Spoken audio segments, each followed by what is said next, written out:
Nós saudamos a todos com a paz do Senhor. Hoje nós estamos meditando no Evangelho segundo Mateus, no capítulo 1, verso 3. O nosso tema, os descendentes de Judá. O texto bíblico nos diz assim: Judá gerou Pérez e Zerá, cuja mãe foi Tamar. Pérez gerou Esrom, e Esrom gerou Arão. Meus amados, como está registrado no verso 2 desse capítulo, foi para o seu quarto filho, Judá, que Jacó transmitiu a bênção da continuidade na linha sucessória. Assim, ele deu origem à tribo de Judá, da qual viria o Messias. Os registros de sua história estão entre Gênesis capítulo 29, verso 35, até o 49. Seu nome vem do hebraico Erudá, que significa louvado. Foi dado por Lia, sua mãe, que na época de seu nascimento disse: Dessa vez louvarei o Senhor. Ele se distanciou de seus irmãos e foi morar no meio dos cananeus, logo após ele e seus irmãos, por inveja, venderem o seu irmão José como escravo para os ismaelitas. Em Adulão, ele conheceu e se casou com uma mulher da região, ao invés de buscar para si uma esposa no meio de sua parentela, como fizera seu avô Isaque e o seu pai Jacó. Sua esposa teve 3 filhos, Onã e Selá. Judá escolheu Tamar para se casar com seu filho primogênito. O casamento deles não durou muito, pois era continuamente perverso diante de Deus e morreu. Na tradição do Oriente, o costume do levirato, quando o homem morria antes de gerar filhos, o seu irmão solteiro deveria se casar com a viúva para dar descendência ao marido morto. Assim, Judá ordenou ao seu segundo filho, Onã, que se casasse com Tamar para cumprir o dever de cunhado, suscitando a linhagem de seu irmão. Sabendo que a linhagem não lhe pertenceria, mas seria de sempre que coabitava com Tamar, Onã interrompia o coito e lançava o seu sêmen fora, para não dar descendentes ao seu falecido irmão. Dessa forma, ele foi egoísta, enganava Judá e por isso também acabou morrendo.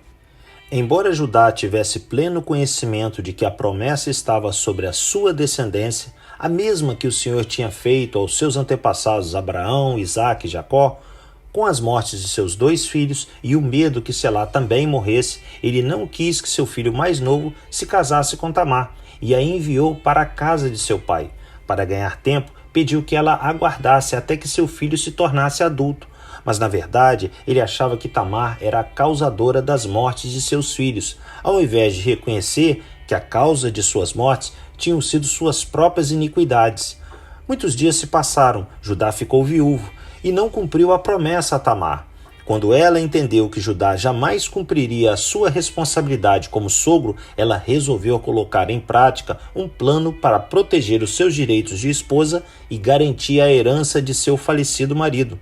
Pois naquela época, uma viúva sem filhos ficava numa posição complicada e de muita fragilidade. Dessa forma, ela agiu com astúcia e enganou Judá, cobriu seu rosto e fingiu ser uma prostituta para coabitar com o seu sogro e dar continuidade à sua descendência. Foi por isso que Judá, ao saber da verdade, disse que Tamar era mais justa do que ele, que não tinha cumprido a sua promessa de dar-lhe em casamento o seu 3º filho. O resultado de toda essa trama foi que Judá tornou-se pai dos gêmeos, Pérez e Zerá, e a continuidade da descendência de Abraão veio através de Pérez, que gerou Esrom, e Esrom gerou Arão. Nas genealogias do Antigo Oriente, geralmente mulheres não eram listadas, principalmente se tinham marcas reprováveis em suas vidas. Mas na lista dos ascendentes de Jesus, 5 nomes de mulheres, incluindo Maria, sua mãe, são mencionadas. Através de seu filho Pérez, Tamar foi a primeira a ser relacionada. Ela era gentílica e passou de viúva desamparada a uma das mães incluídas na genealogia do Cristo. E não foi a única estrangeira citada, teve ainda mais 2, como veremos mais adiante. Além dos muitos pecados cometidos por Judá, nos chama a atenção o proceder de Tamar e o fato dela não pertencer ao povo escolhido, sendo muito improvável que ela pudesse fazer parte da velha aliança. Mas Deus permitiu que ela carregasse em seu ventre a linhagem real, através da qual o Messias haveria de vir ao mundo, mostrando que a salvação realmente não depende dos méritos humanos, mas da graça e misericórdia do Todo-Poderoso, o Senhor, nosso Deus. Que Deus assim nos abençoe.